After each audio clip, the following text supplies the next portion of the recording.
Olá, bom dia! No Diálogo Plural de hoje, vamos falar sobre o assédio moral no ambiente de trabalho. Atualmente, é cada vez mais comum que trabalhadores sejam expostos a situações humilhantes e constrangedoras que acontecem de maneira repetitiva e prolongada durante o horário de trabalho e no exercício de suas funções. Essas situações acabam ofendendo a dignidade ou integridade física do trabalhador, causando até adoecimento. E para debater comigo sobre esse assunto, eu recebo aqui no estúdio Juari Chagas, que é servidor da base do Sinteste RN, e o juiz Cássio Manuel, do Tribunal Regional do Trabalho do Rio Grande do Norte. A eles dois eu dou o meu bom dia de hoje para a gente debater sobre esse assunto, né, que é tão frequente, e a gente estava falando aqui antes de começar o programa, o quanto as pessoas que sofrem um assédio ainda têm medo, né, de falar sobre isso, e a gente precisa realmente debater esse assunto para que isso, de fato, seja extinto, né, no ambiente de trabalho, que é uma coisa que é para a gente produzir, né, e infelizmente acontece esse tipo de coisa. Eu vou começar com o Cássio. Bom dia. Bom dia. O que é e como prevenir, né, o assédio moral, uma vez que você está ali como empregado, né, muitas pessoas se sentem acuadas, né, e não sabem como lidar com isso, até entender de fato o que é o assédio moral. Fala um pouquinho para a gente. Muito bom dia a todos, muito bom dia aos espectadores. Realmente é um tema que merece uma profunda reflexão, porque as relações de trabalho, elas são muito complicadas, sim, especialmente para aquele que é o trabalhador que é considerado a parte mais fraca na relação de trabalho. Sim. Então, o assédio moral, ele é caracterizado, primeiro, por uma conduta continuada, sim, repetitiva, daquele empregador que coloca aquele empregado numa situação de desconforto. Esse assédio moral, ele pode ser caracterizado de diversas formas e talvez por isso seja tão difícil de debater o assunto.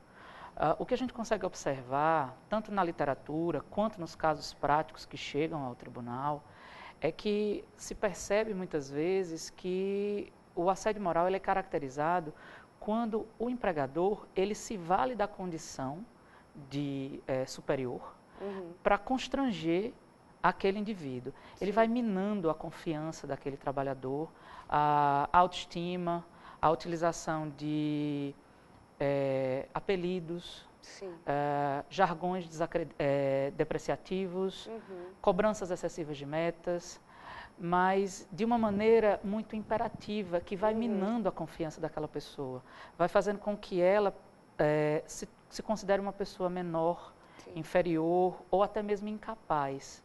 E, naturalmente, esse tipo de prática, quando é reiterada, ela vai trazendo esse tipo de transtorno, que aí também vai estar ligado à própria subjetividade do indivíduo. Aquela pessoa que é mais suscetível a esse tipo de situação acaba entrando numa depressão profunda, sim, às vezes se torna uma pessoa um pouco arredia no trabalho. Até ela entender o que de fato está acontecendo, né? E o mais grave é que muitas vezes a pessoa que é vítima, ela acredita que o problema é dela. Sim. Não é causado pelo outro, mas sim é um problema dela. E ela internaliza isso, acredita nessa situação, e aí é muito mais difícil até de falar sobre. Então, a pessoa se sente constrangida em tocar no assunto. E algumas situações, às vezes, acontecem que caracterizam o assédio moral dos próprios colegas de trabalho. Não são nem superiores hierárquicos, mas os próprios colegas de trabalho, quando fazem os grupos, as piadas, as condições desagradáveis que vão colocando aquela pessoa numa situação muito desconfortável, que ela não consegue reagir. Sim. E muitas vezes necessariamente afeta a produtividade daquele trabalhador cai, o interesse em ir até o trabalho, sim, cai, né? Então, é um assunto que envolve muito o nível de consciência de comportamento humano, os limites entre as relações. É exatamente o que a gente pode complementar com o Juari, né? Que aqui a gente tem dizendo que você sofreu, né? A questão do assédio moral, de fato, né? Como você percebeu, né, que o Cássio estava falando sobre justamente até você perceber tudo o que você passa, como você percebeu, Juari, como é que você conseguiu lidar com isso? Bom, em primeiro lugar, bom dia, Bom dia. aos telespectadores. O assédio moral, de fato, ele é um tema que é muito complexo, em primeiro lugar porque ele é de difícil identificação. Então, como ele é de difícil identificação, muitas vezes ocorre isso que a gente estava debatendo agora há pouco. A própria pessoa que sofre o assédio moral, ela tem dificuldade de identificar que aquilo está acontecendo de fato com ela e, consequentemente, tem dificuldade de promover uma reação a esse assédio. No meu caso, que foi um caso bastante específico de assédio moral, eu fui bancário, eu trabalhei na Caixa Econômica durante 13 anos e fui dirigente sindical. Fui dirigente sindical dos sindicatos bancários durante 3 mandatos e sofri assédio moral no meu local de trabalho exatamente em função da minha atividade político-sindical. Na medida em que eu... Tentando te enfraquecer, né? Isso, na medida em que eu, no meu local de trabalho, eu exercia, além das minhas funções laborais, evidentemente, mas funções de dialogar com os trabalhadores, de mobilizar os trabalhadores, de organizar a categoria para os momentos de mobilização, a preparação das greves. Isso, de algum modo, acabou sendo interpretado, encarado por representantes, né, do patrão, que no caso as chefias imediatas. A questão da hierarquia, né? A questão da hierarquia, e muitas vezes isso não é encarado como já foi dito aqui, não vem nem diretamente do patrão. Né? Sim.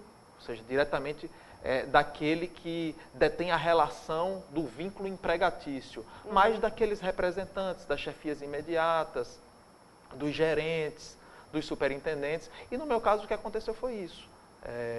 Um gerente inconformado com as minhas atividades políticos-sindicais passou a exercer atividades de monitoramento. Então, eu não podia mais sair da minha sala para entregar um panfleto do sindicato, para conversar com os trabalhadores, organizar os trabalhadores, que isso passou a ser motivo de assédio e até a instauração de um processo administrativo. Sim. Que evidentemente foi judicializado, nós passamos por todo um processo de mobilização da categoria, de denúncia do que foi o assédio. E no meu caso, voltando, foi um caso muito específico, justamente pelo fato de eu já ser um dirigente sindical e de, portanto, já ter uma certa experiência em relação a situações de assédio moral que já ocorria com outros trabalhadores. Então, isso já era um assunto que já fazia parte do meu cotidiano, porque eu recebia outras denúncias de assédio moral, que é absolutamente algo comum nos bancos, e buscava dar orientações aos trabalhadores de como reagir a isso.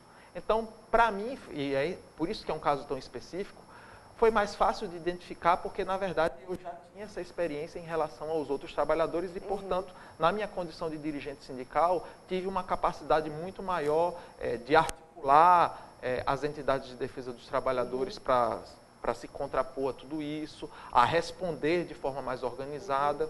E também tem a questão da estabilidade no trabalho, né?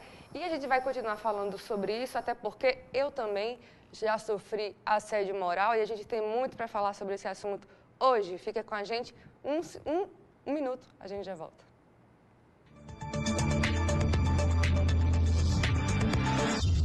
Estamos de volta com o segundo bloco do Diálogo Plural de hoje, que conversa sobre o assédio moral no ambiente de trabalho. Hoje com a participação de Juari Chagas, que é servidor da base do Sinteste, e do juiz Cássio Manuel, do Tribunal Regional do Trabalho do Rio Grande do Norte.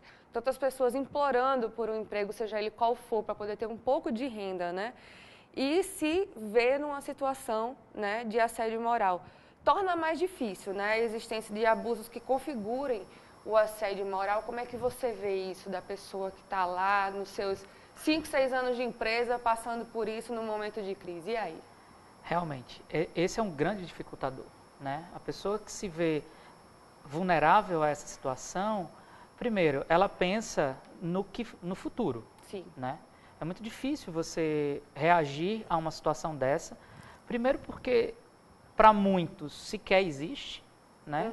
A pessoa ainda corre o risco de ser taxada de difícil, louca, ou que está criando situações. E muitas vezes o sistema em si ele não facilita esse tipo de situação. Eu achei interessante a fala do Juarez no bloco anterior, com o fato de já existir dentro dos sindicatos estruturas organizacionais de apoio. Sim. E isso já é um bom caminho, porque ao menos aquele trabalhador sabe a quem procurar. Pelo menos o seu sindicato, a sua categoria profissional, alguém que possa lhe ser a voz dentro desse tipo de situação.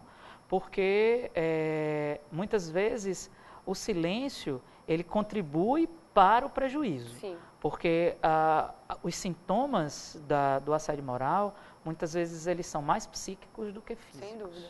Então, eu imagino que essa questão ela possa ser de uma certa forma compensada com a figura dos sindicatos organizados que tenham esse suporte para encarar essas questões e também o Ministério Público do Trabalho. Ele é, sem dúvida, um órgão de apoio para esse tipo de situação. Por quê? Porque o Ministério Público do Trabalho preza pela discrição. Sim. Então, o trabalhador que faz uma denúncia, especialmente essas denúncias de assédio moral, sim, eles têm a identidade preservada. Então, isso facilita o canal de comunicação. E aí, se pelo menos ele faz a denúncia, alguma coisa se movimenta, alguma possibilidade de transformação. É uma espécie de alerta, né? É aquele start, né, que às vezes todo mundo precisa para, isso realmente está acontecendo. É aí que eu puxo o Juari para cá, de como o sindicato age, né, nas situações de assédio e perseguição. Existe no sindicato essas pessoas que chegam lá para falar sobre isso? Os sindicatos são organizações dos trabalhadores que eles foram criados para cumprir um papel, ou seja, representar os trabalhadores na defesa dos seus interesses, na defesa das suas demandas. Então, isso por si só já obriga o sindicato, como essa entidade representativa dos trabalhadores, a se colocar na perspectiva de ouvir aquele trabalhador, sim, que faz a denúncia, de acolhê-lo de forma adequada, de levar à frente essa denúncia, de investigar as questões que estão sendo denunciadas e, sem dúvida, defender o trabalhador diante dessa grave agressão que é o assédio moral. Agora, isso não necessariamente ocorre em todos os sindicatos. Sim. Isso não necessariamente ocorre. Esse é um tema que precisa ser constantemente abordado, justamente porque existem aqueles sindicatos que levam esse tema de forma séria, fazem uma discussão qualificada em relação a isso e atuam em defesa dos trabalhadores no quesito do assédio moral, mas também encontramos dentro do próprio movimento sindical deficiências nessa questão. Esclareça os trabalhadores sobre como identificar o assédio moral, estabeleça um canal de comunicação dos trabalhadores da sua base com o sindicato para que possa realizar as denúncias e, ao mesmo tempo, colocar o aparato do sindicato, o seu aparato administrativo, o seu aparato jurídico, o seu poder de mobilização a serviço da defesa dos trabalhadores diante dessas graves denúncias. Eu também acho que uma questão fundamental que a gente precisa levar em consideração, a gente tem que trabalhar com a lógica de prevenção. Sim. Não dá para imaginar que a gente só pode trabalhar com a reação. Porque se a gente pensar que só existe o assédio se alguém denuncia, é um grande equívoco. É verdade. Porque a maioria acontece e sem que haja denúncias. Isso. Existem diversos estudos que mostram que, a depender do tipo de organização de funcionamento das estruturas econômicas, há uma tendência natural à possibilidade do assédio. Então, você imaginar, organizações que trabalham com o cumprimento de metas. É um espaço em que a proliferação do assédio moral ele é muito possível, porque você vai estar cobrando a toda hora o cumprimento daquelas metas e tudo mais. Então, espaços em que você tenha isolamento, pessoas que trabalham confinadas, Sim. há uma tendência natural de acontecer o assédio moral. Então, nesses espaços, esse trabalho ele tem que ser permanente, porque você evita que eventualmente aconteça e você pode mostrar àquela pessoa que está sendo vítima que existem caminhos possíveis para a solução. Então, eu acho que a questão ela está muito ligada também ao trabalho de prevenção.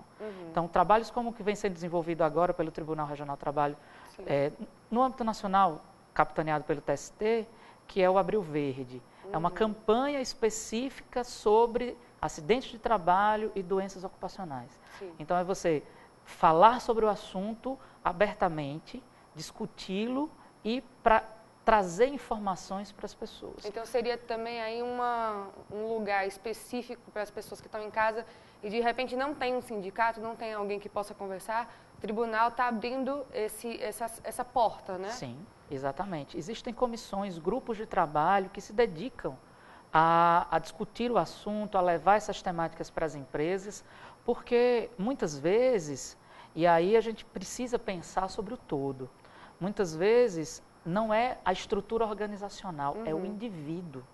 Sim. É aquela pessoa que provoca o assédio, não é a empresa. Sim. Então, às vezes, se a chefia imediata, ela tem esse comportamento, mas os superiores têm a informação de que essa pessoa está agindo dessa maneira, ela vai ser penalizada. Então, a gente precisa pensar sobre o todo.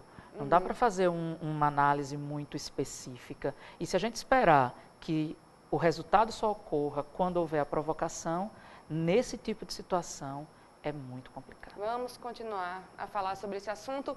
Assédio moral no ambiente de trabalho é o nosso tema de hoje. Fica aí que em 1 minuto a gente já volta para finalizar esse debate de hoje.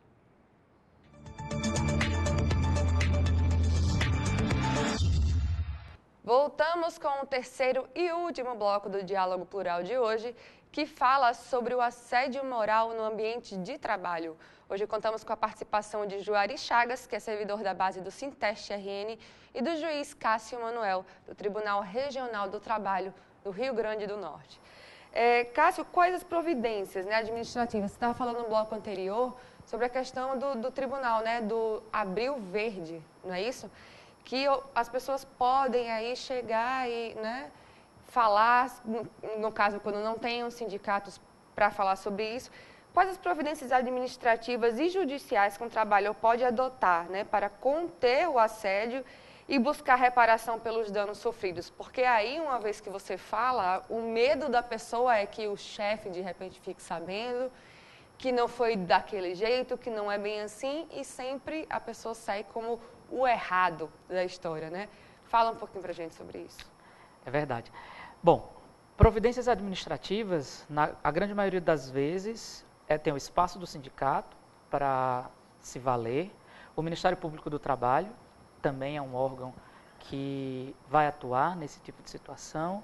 O Ministério do Trabalho e Emprego também é uma porta aberta ao trabalhador para esse tipo de denúncia. Como eu falei, em todos esses órgãos existe a questão da preservação do sigilo, né? E, normalmente, as discussões judiciais, elas ocorrem quando a relação de emprego acaba, porque o trabalhador tem o receio natural da dispensa, em razão do ajuizamento de uma demanda, em face do empregador durante a relação de emprego. Mas uma questão que também eu acho importante ser destacada é que a cada dia mais o INSS vem reconhecendo os afastamentos por doenças ocupacionais, ou seja, as doenças relacionadas ao trabalho, em razão do assédio. Sim. Então, quanto mais o trabalhador que se sinta prejudicado, adoecido por causa desse tipo de questão, for até o INSS levar essas demandas à perícia previdenciária, ele vai conseguir o amparo do auxílio doença acidentário, porque é uma doença relacionada ao trabalho, que propicia os tratamentos necessários e que também permitem uma discussão judicial da matéria ainda com a relação de emprego existente. Porque enquanto você estiver no benefício previdenciário numa possibilidade de dispensa. E se é uma doença profissional, com o retorno, ele ainda tem a estabilidade reconhecida por lei de 12 meses após o retorno. Então, isso também propicia um debate. Mas as providências administrativas são essas. Sindicato, Ministério do Trabalho e Emprego, Ministério Público do Trabalho. Judicialmente, nós temos números expressivos dessas questões.